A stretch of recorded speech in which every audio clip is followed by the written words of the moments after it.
ये गलतियां मैंने भी करी हैं, इसलिए कह रहा हूं। मैं रोया था बैठकर।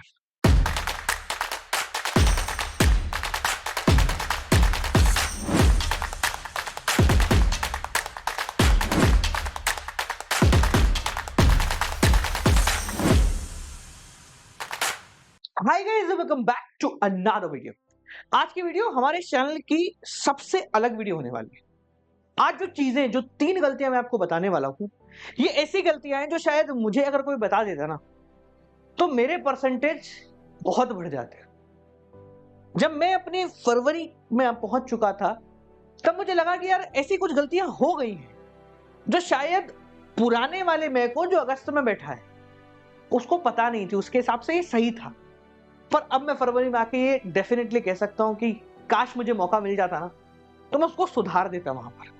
आज ऐसी 3 गलतियां बताऊंगा जो मैंने खुद ने करी हैं, और तुम या तो उसको कर रहे हो या फिर करने के लिए आगे बढ़ चुके हो और शुरू कर रहे हो उसको करना। ठीक है, तो ध्यान से सुनना। ये वीडियो शायद आपके परसेंटेज को 10% तक इंक्रीज कर देगी। चलो तो शुरू करते हैं। बट शुरू करने से पहले, बाल को कल 15 अगस्त है, हमारा इंडिपेंडेंस डे, और इस दिन हमारी पुस्तक आ रही है, हमारी बिजनेस स्टडीज की हेल्प बुक, एक ऐसी किताब जो आप सभी के सपोर्ट से बनी है। इसमें वो सब कुछ है जो आप चाहते हो।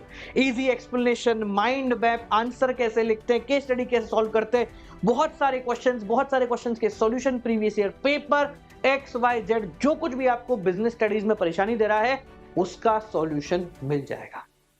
कल शाम को 5 बजे हम लॉन्च कर रहे हैं, और याद रखे भैया 5 बजे ही आना है और आके उसको ले लेना, क्योंकि हमारे पास बहुत लिमिटेड स्टॉक है।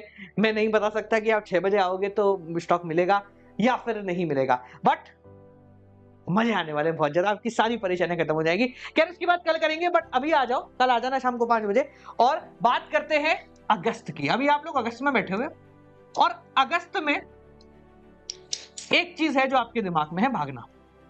सर कुछ भी करके हमें फटाफट से भागना है, और फटाफट से भागना है। आपका जो आपकी अप्रोच है ना, वो क्या है? देखो, बताना अगर यही अप्रोच है, मेरी तो यही थी। वो अप्रोच रहती है कि सर कैसे भी करके बस अब तो सिलेबस पहले खत्म करें।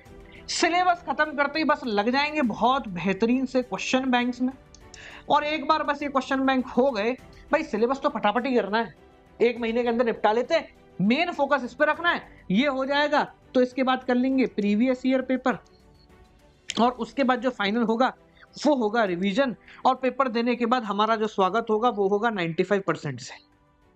अगर आप ऐसा सोच रहे हो तो यकीन मानो आप पहली गलती कर रहे हो। ये गलती मैंने भी की थी, पर फर्क बस इतना है कि ये मैंने गलती अप्रैल में कर ली थी, तो अगस्त सितंबर तक आते आते मैं सुधर गया था। तुम्हें एक छोटी सी चीज बताता हूं, अगर आपने किसी भी बेहतरीन से खिलाड़ी को कभी फॉलो किया हो, फर्ज कीजिए कि आप विराट कोहली को फॉलो करते हैं, तो आपको क्या लगता है विराट कोहली ज्यादातर समय किस चीज में बिताते हो? मैच खेलने में या उस मैच की प्रैक्टिस करने? अभी हम रिसेंटली एक बच्चे को पढ़ा रहे हैं, भाई ये जो पढ़ रहा है, और उसको है ना, मैंने ऐसे 4 पेज दिए, मैंने कहा भाई एक काम कर, तो इन 4 पेजों को पढ़ और इसके नोट्स बना ले। उसने कहा ठीक है। उसने 2-3 घंटे लगा लोगों के 3 पेज के नोट्स बना लिए उन 4 पेजों में से। फिर मैंने उसको समझाया कि यार एक काम कर, ऐसे मत करा कर, एक बढ़िया सी टेबल बना, उस टेबल में है ना ऐसे डिफरेंस बना ले। तू 4 पॉइंट पढ़ रहा है, चारों अलग अलग है, तो उन चारों का डिफरेंस बना ले, ताकि तुझे कंपेयर करने में काफी ज्यादा आसानी होगी, और जब रिवाइज करना होगा तो बड़ी ही जल्दी हो जाएगा। तो उसने मुझे जो बात बोली ना, वो सुन के मुझे को हंसी आ गई, और कहीं ना कहीं मुझे लगा कि यार ये गलती हम भी करते थे। उसने मुझे बात बोली, भाई तेरी बात सही तो है, बट इसको बनाने में, ये टेबल बनाने में बहुत ज्यादा समय नहीं लग जाएगा? मैंने उसको एक छोटी सी बात समझाई। मैंने कहा बेटा, इसको बनाने में समय जरूर लगेगा, शायद 5 मिनट एक्स्ट्रा ही लगे, पर एक बार ये जब बन के तैयार हो जाएगी ना, तो तेरे लिए वो 4 पेज किसी काम के नहीं है, वो 3 पेज के नोट्स किसी काम के नहीं है। तेरे लिए काम के है ये टेबल, जो कि इतनी इफेक्टिव है कि मात्र 5 मिनट के अंदर तुझे वो 4 पेज रिवाइज करा देगी। सेम कॉन्सेप्ट यहां पर भी आता है। आप जिस चीज को छोड़ रहे हो ना, वो आपके सबसे काम की चीज है, और जिस चीज को पकड़ रहे हो वो बेवकूफी भरी चीज है। इस पूरे प्रोसेस में आप जिस चीज को पकड़ रहे हो वो है ये, और जिस चीज को टल्ले में ले रहे हो, मतलब फटाफट खत्म करने की बात कर रहे हो, वो है ये और ये। अब बताऊं, अगर नंबर लाने ना जेन्युइनली, तो पहली गलती ये है। आपको अपना मेजॉरिटी टाइम सिलेबस करने में कवर करना है, ना कि क्वेश्चन बैंक में और प्रीवियस ईयर में। मेरे साथ एक बालक था, मतलब हमारे क्लास का ही स्टूडेंट था, उसने क्या करा, अगस्त तक पूरा कोर्स कर लिया और उसके बाद वो लग गया 5-7 तरीके क्वेश्चन बैंक करने में। भाई साहब उसने रगड़ रगड़ क्वेश्चन बैंक करे, इतनी मोटी मोटी किताबें आती थी, उसने पढ़ रखी। मैं डर गया, मैंने कहा भाई क्या कर रहा। बोर्ड एग्जाम में 55% मार्क्स आए उसके, उसने सिलेबस करा ही नहीं आज तक, ऊपर ऊपर से कर दिया। क्वेश्चन बैंक में क्या होता है, आपको क्वेश्चन मिलेंगे, उनके आप जवाब लिख दोगे, पर सेम टू सेम क्वेश्चन उठ के थोड़ा ना आने वाले बोर्ड एग्जाम में। आप अगर कॉन्सेप्ट नहीं जानते तो कैसे काम होगा। तो इसलिए सबसे पहली गलती जो आपको नहीं करनी है, अगर नंबर लाने हैं, अभी तुम जितने कर रहे हो ना, बंद कर दो इसको। क्वेश्चन बैंक और प्रीवियस ईयर पेपर नहीं करोगे तो भी बोर्ड एग्जाम में बढ़िया नंबर आ जाएंगे। मैंने नहीं करे थे, 92% बोर्ड एग्जाम में लेकर आया हूं। मैंने एक भी प्रीवियस ईयर पेपर नहीं करा, एक भी क्वेश्चन बैंक नहीं उठाया, फिर भी मैं लेकर आ गया। कैसे लाए? क्योंकि मैंने सिलेबस में महारत हासिल कर ली थी, एक एक चीज लिख लिख के कर ली थी, तब जाके मेरा काम हुआ। तो सबसे पहली गलती क्या है कि सर हमें क्वेश्चन बैंक की जल्दी में सिलेबस को ओवरलुक नहीं करना है। हमें भले ही ज्यादा टाइम लग जाए, 10 मिनट एक्स्ट्रा लग जाए, 15 दिन एक्स्ट्रा लग जाए, पर पहले सिलेबस को डिटेल में कवर करो। कोई नहीं कह रहा अक्टूबर में खत्म करो, नवंबर दिसंबर तक खींच लो, कोई दिक्कत नहीं, पर सिलेबस में भागा दौड़ी नहीं करनी है। दूसरी सबसे बड़ी गलती जो हम लोग कर लेते हैं बेटा, वो है ये नोट्स। अब आप तुम बोलोगे सर अगस्त आ गया, अब नोट्स की बातें मत करो, ये तो अप्रैल में बात करनी चाहिए थी। बेटा जब जागो तभी सवेरा। मैं पता है रोया था इस बात को लेकर। मेरे मैथमेटिक्स के एग्जाम में 13 दिन का गैप था। भगवान का शुक्रिया अदा करता हूं कि 13 दिन का गैप दिया। पता है जब पेपर खत्म हुआ ना पिछला वाला, भाई मैं घर की सीढ़ियों में बैठ के रोया था, क्योंकि मैंने मैथमेटिक्स के अंदर कोई भी चार्ट नहीं बनाया था, कोई भी फॉर्मूला की शीट नहीं बनाई थी ताकि मैं बहुत जल्दी रिवाइज कर लूं। मैं डर गया, मैंने कहा भाई इतने बड़े बड़े चैप्टर हैं, 10 दिन में मैं कैसे सबको वापस से रिकॉल करूंगा और याद रखूंगा। उस दिन मुझे समझ में आया कि बहुत ज्यादा इंपॉर्टेंस होती है। अरे मैं नहीं कह रहा नोट्स में तो पूरा पूरा बना लो, बस चैप्टर की हेडिंग लिख लो, उसके बेसिक बेसिक पॉइंट लिख लो, तुम्हारा काम हो जाए, ताकि जब तुम रिवाइज करो ना तो तुम्हारी एफिशिएंसी और स्पीड बहुत ज्यादा बढ़ जाए। रिवाइज का मतलब क्या होता है? वापस से री मतलब वापस से विजन देना, रिविजन, वापस से देखना। तो वापस से देखने में समय कम लगता है और उसके लिए तुम्हें छोटे छोटे नोट्स बनाने पड़ेंगे। अभी जो कल हेल्प बुक रिलीज हो रही है ना, उसमें मैंने यही किया है, हर टॉपिक से पहले उस टॉपिक का एक छोटा सा चार्ट बना दिया, इंपॉर्टेंस ऑफ मैनेजमेंट छोटा सा चार्ट बना दिया, उसके बाद फीचर्स ऑफ मैनेजमेंट छोटा सा चार्ट बना दिया, ताकि जब तुम रिवाइज करो ना तुम्हें पूरा नहीं पढ़ना पड़े, तुम इतने को पढ़ो तुम्हारा काम हो जाए। ऐसा कर लो, बड़े बड़े माइंड मैप बना लो। हम ये ना माइंड मैप दे रहे हैं, इसके साथ किताब के साथ फ्री दे रहे हैं शुरू के 1000 लोगों को, ठीक है?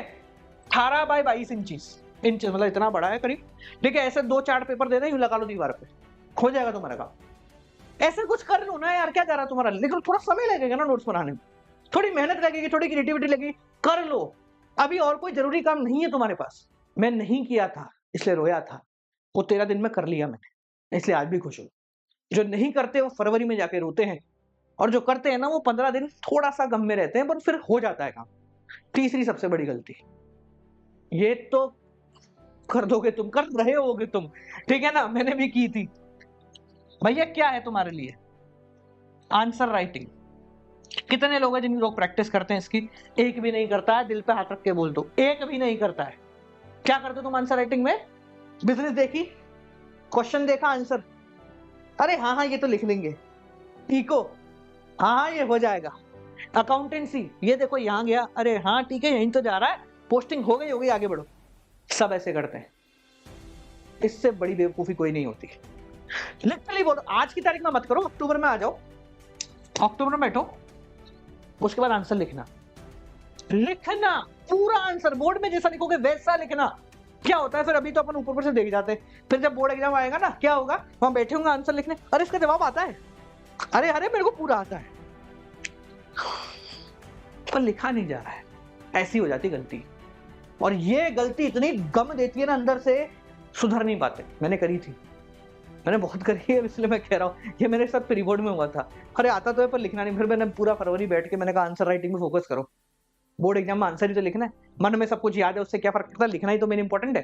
तो इसलिए आंसर राइटिंग में फोकस करो, जैसा बोर्ड एग्जाम में बोला गया वैसा लिखो। बहुत सारी इंग्लिश नहीं लिखनी है, अपने आंसर को कंपेयर करो एक्चुअल आंसर से, तब जाके मजा आएंगे, है ना? जो हेल्प बुक आ रही है ना, उसमें एक चीज ये भी दी है बिजनेस की, क्या हम क्या लिखते हैं और हमें क्या लिखना चाहिए, दोनों को कंपैरिजन डाल दिया मैंने।